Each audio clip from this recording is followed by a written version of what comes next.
Bonjour à tous et à toutes, bienvenue au trésor du ciel.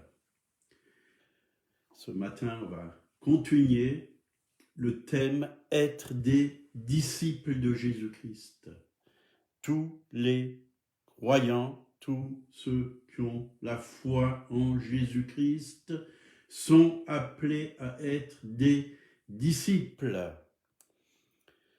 Bienvenue Michel, sois encouragé, toi, ton épouse, que cette journée soit une journée de victoire pour toi. Bernard, Dérivé et toute sa famille, bienvenue à ce live. La joie du Seigneur est votre force. La victoire vous est donnée par le Saint-Esprit. Vous l'avez. Amen. Voilà, l'heure tourne. On va prier et on va demander au Seigneur de diriger cette matinée, cette journée. Je veux saluer Yvonne Berthou. Soyez la bienvenue. Que la paix de Dieu soit sur vous et que Dieu dirige votre journée. Seigneur, tu es là, tu es vivant parmi nous. Tu règnes aussi dans nos vies, dans nos cœurs. Tu es le maître. Nous sommes tes fils, tes filles, tes bien-aimés. Et nous voulons te suivre encore aujourd'hui. Nous voulons faire ta volonté, non la nôtre. Merci de nous avoir appelés, Seigneur. Oui. Et nous voulons vraiment que ton nom soit élevé ce matin, que ton nom soit glorifié. Merci, Seigneur, parce que, oui, nous répondons aujourd'hui encore à ton appel. Oui, merci parce que nous pouvons entendre ta voix, la voix du bon berger, et tu nous guides encore dans de verts pâturages, près des eaux paisibles. Et nous voulons communiquer cette joie, cette paix, cet amour autour de nous, au nom de Jésus. Amen. Voilà, que Dieu nous enseigne au travers de son esprit, que sa parole soit vivante pour chacun et qu'elle touche nos cœurs et qu'elle nous révèle vraiment la volonté de Dieu pour nos vies. Être disciple de Jésus-Christ. 4e partie. Si vous n'avez pas vu les autres parties, vous pouvez toujours les voir. Donc sur ma page Facebook. Donc on va prendre ce matin Matthieu 16, versets 24 à 27. Alors Jésus dit à ses disciples, « Si quelqu'un veut venir après moi, qu'il renonce à lui-même, qu'il se charge de sa croix et qu'il me suive. Car celui qui voudra sauver sa vie la perdra, mais celui qui la perdra à cause de moi la retrouvera. Et que servirait-il à un homme de gagner tout le monde s'il perdait son âme? Ou que donnerait un homme en échange de son âme? Car le Fils de l'homme doit venir dans la gloire de son règne avec ses anges, et alors il rendra à chacun selon ses œuvres. » Donc, là nous voyons très bien, être disciple de Jésus-Christ, c'est perdre sa vie, oui, sa vie de chair, oui. Nous ne pouvons plus vivre selon la chair. Un disciple vit selon l'esprit. Un disciple ne vit plus pour lui-même, il vit pour son Seigneur, pour son Maître. Donc, l'apôtre Paul l'a bien dit, ce n'est plus moi qui vis, c'est Christ qui vit en moi.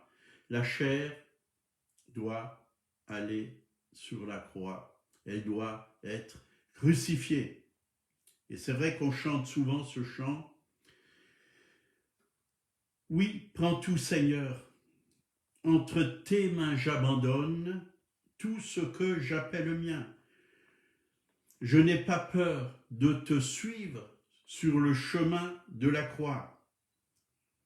C'est pour toi que je veux vivre.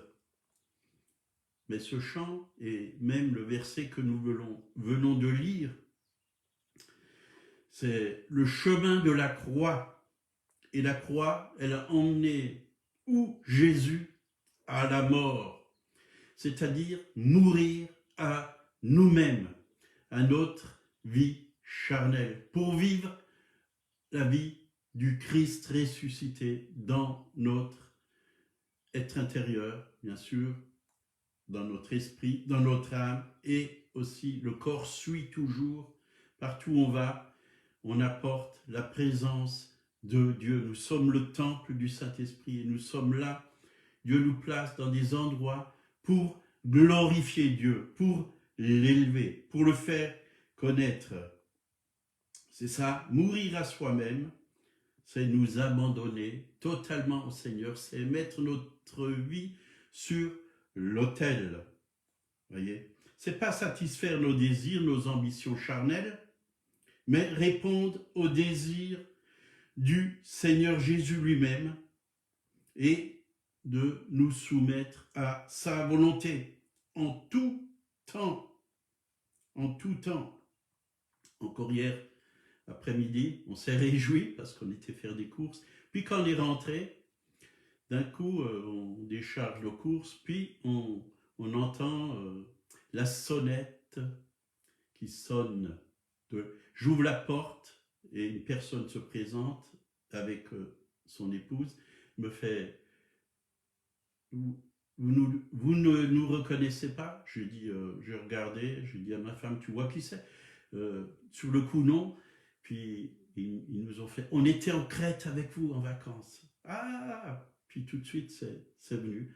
Je leur avais dit bah, si vous passez, oui, près de chez nous, bah, venez nous dire un bonjour, venez boire un café, quoi.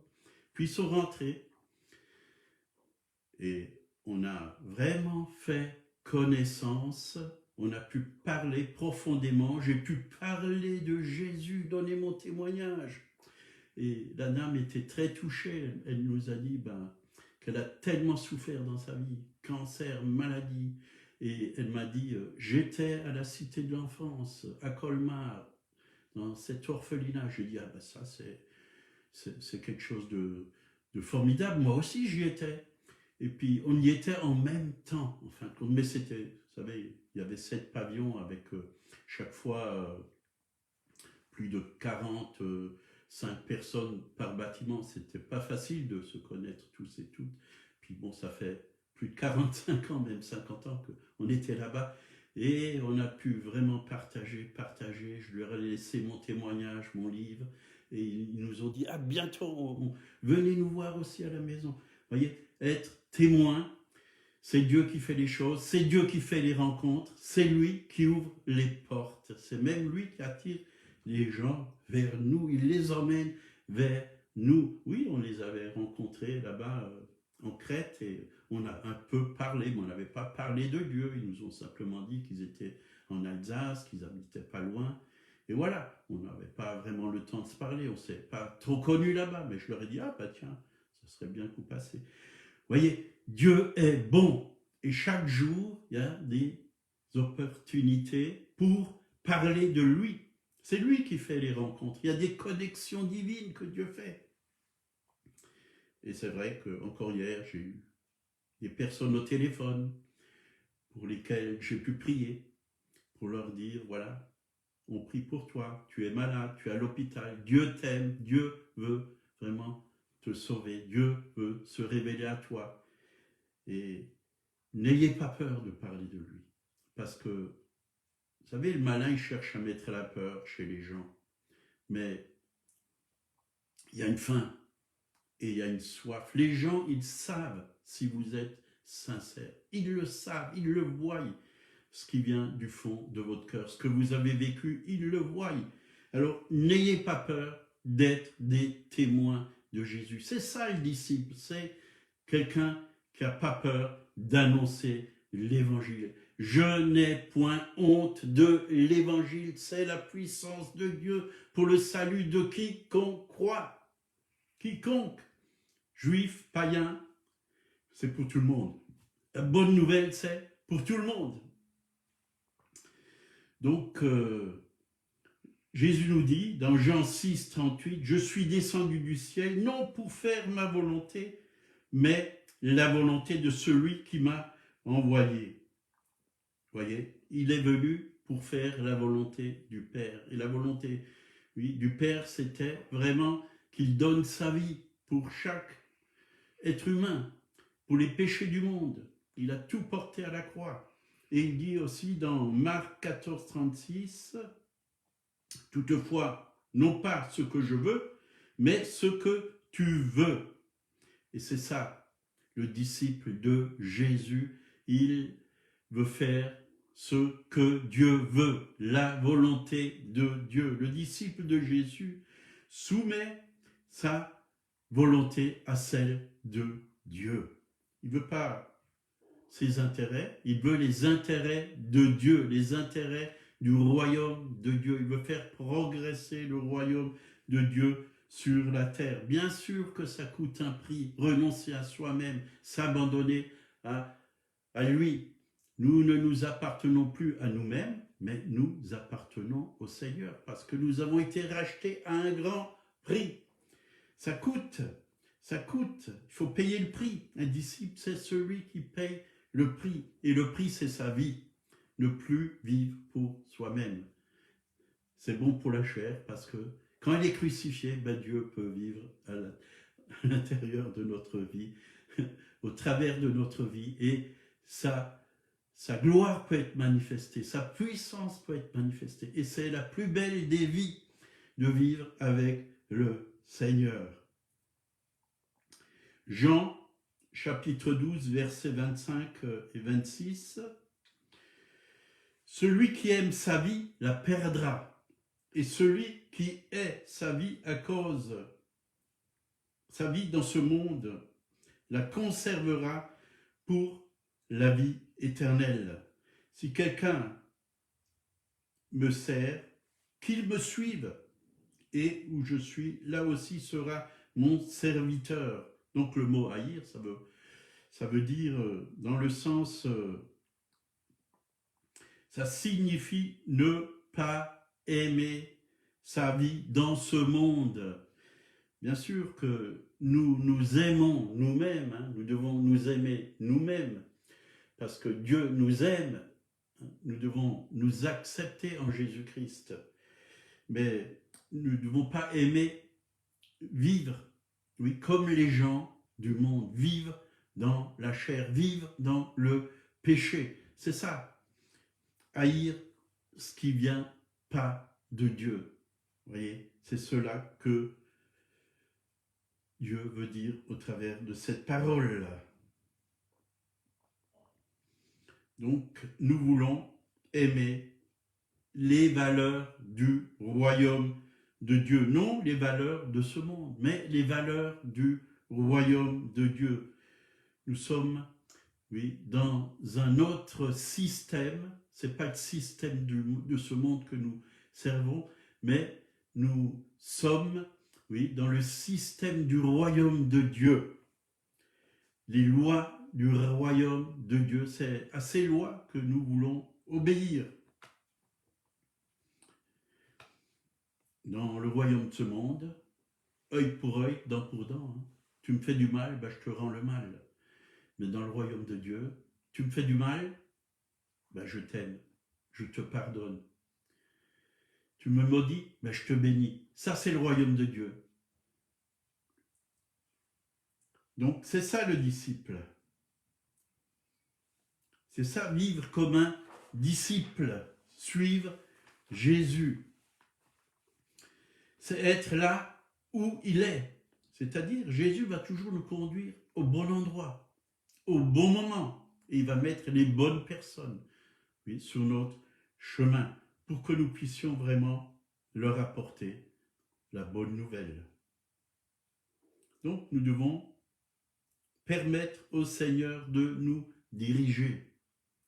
Et il sait bien le faire. Il sait bien le faire. Parfois, il nous ferme des portes pour que nous allons ailleurs. Et il sait où il nous conduit. Mieux que nous-mêmes. Nous, on ne le sait pas toujours, ce que le Seigneur veut. Mais il sait comment nous conduire. Vous voyez ? Et hier, on voulait partir faire les courses 1 heure après, mais on est parti 1 heure avant. Et tout était conduit par le Seigneur. Et les personnes sont venues au bon moment, voyez, au bon moment. Sinon, si on serait parti à l'heure où on voulait partir, ben, on les aurait loupés. Voilà, nous devons vraiment nous laisser diriger par le Saint-Esprit. Jean 12, verset 24, en vérité, je vous le dis, si le grain de blé qui est tombé en terre ne meurt, il reste seul, mais s'il meurt, il porte beaucoup de fruits. Le grain de blé, c'est Jésus qui a été semé dans la terre des hommes. C'est le Père qui l'a semé dans la terre des hommes. Il a donné sa vie sur la croix, il est mort et il est ressuscité, ce qui a produit beaucoup de fruits.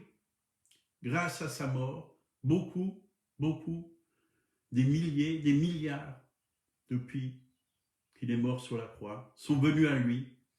Ça a porté beaucoup de fruits.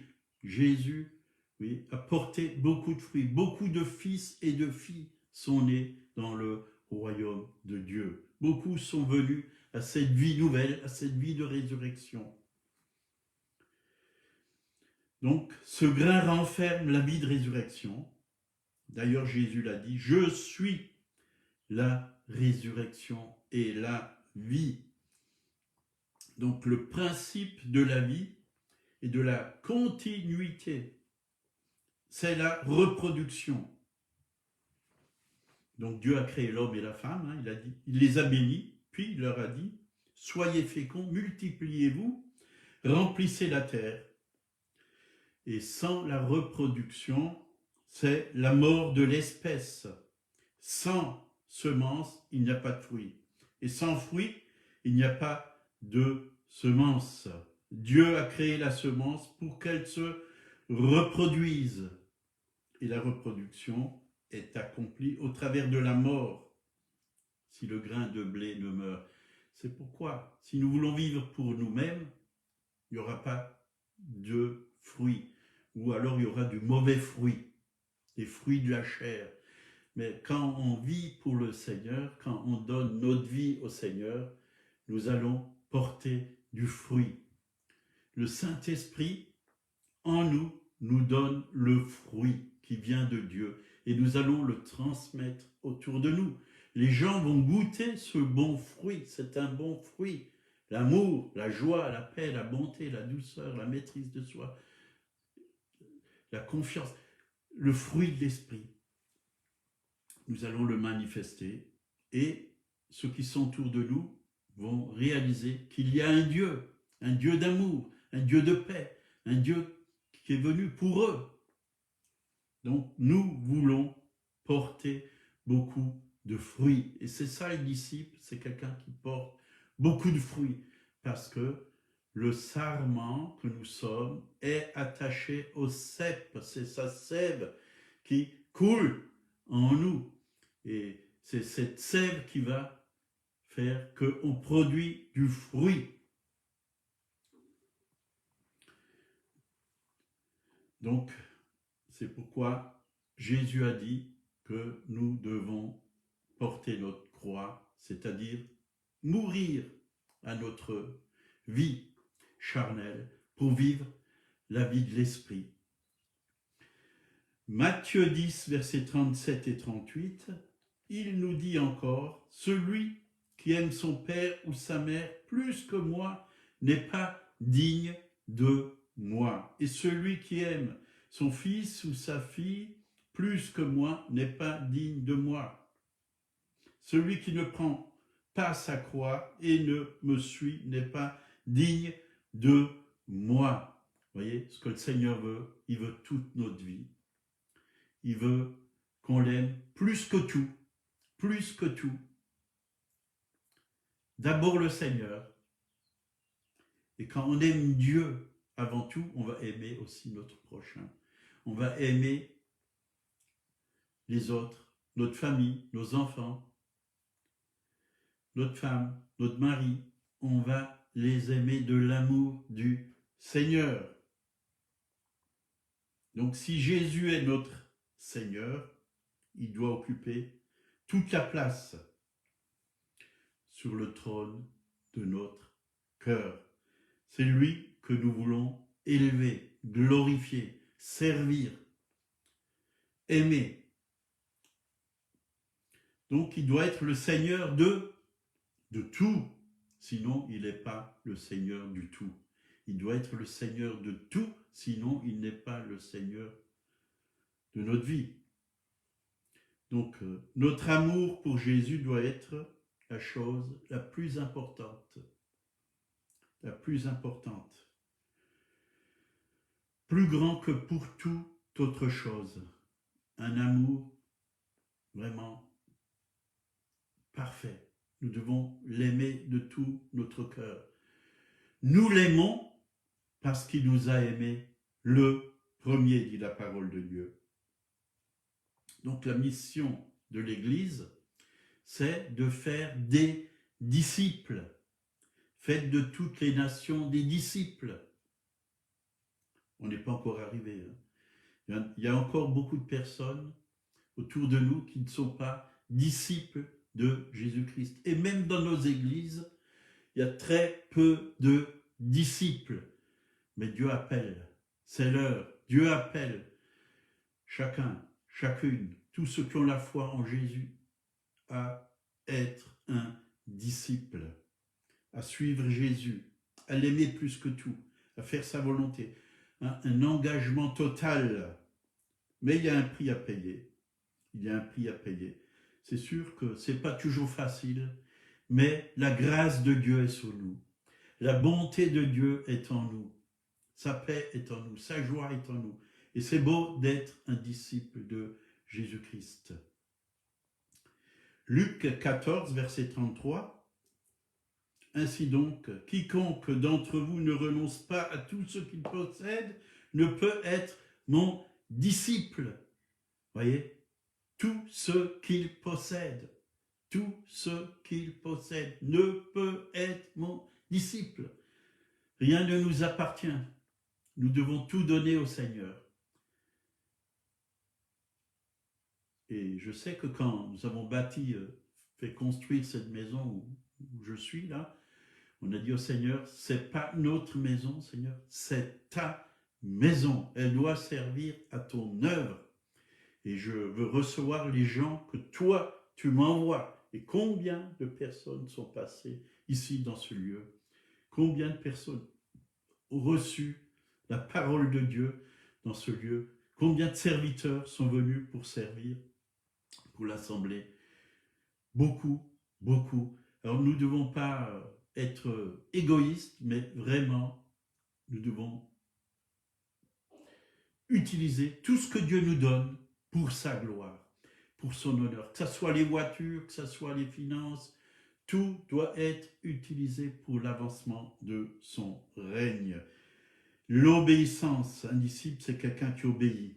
C'est ça la vie chrétienne normale, oui, de se donner totalement au Seigneur, de s'abandonner totalement au Seigneur. Seigneur, merci pour ta parole, qu'elle soit plantée dans le cœur de mes frères et sœurs, qu'elle porte beaucoup de fruits, Seigneur, qu'elle porte beaucoup de fruits. Merci, Seigneur, pour les principes que tu nous donnes dans ta parole, Seigneur. Merci parce que ces principes fonctionnent, Seigneur. Oui, merci pour cette belle journée que tu nous donnes, Seigneur. Que ta gloire encore se manifeste au nom de Jésus. Amen. Si quelqu'un ne connaît pas Jésus, quelqu'un qui écoute cette vidéo, que ce soit ce matin ou un autre jour, sachez que Jésus vous aime, qu'il est mort pour vous à la croix de Golgotha, qu'il a vraiment donné sa vie pour les péchés du monde, et Dieu veut vous libérer de tous vos péchés. C'est pourquoi son sang a coulé pour vous racheter, pour vous purifier. Oui, ouvrez-lui votre cœur, invitez-le comme votre sauveur, et vous allez voir que vos péchés vont être totalement ôtés de votre vie, de votre cœur. Vous allez avoir un cœur nouveau, un esprit nouveau. Il va devenir votre sauveur, mais il veut aussi devenir votre Seigneur. Il veut diriger votre vie, il veut vous donner une vie nouvelle. Il vous aime. Je vous encourage à lire sa parole, qui est la Bible. Commencez par les évangiles et tout le Nouveau Testament. Dieu va vous parler, Dieu va vous encourager. Et Dieu va mettre aussi des personnes sur votre chemin pour que vous ne puissiez pas être seul. Parce que la vie avec Dieu, elle se vit avec d'autres croyants, d'autres personnes qui ont la foi en Jésus-Christ. Soyez bénis. Donc on continue sur le même thème, être des disciples. Demain matin à 8h, je serai là. Bonne journée, à bientôt.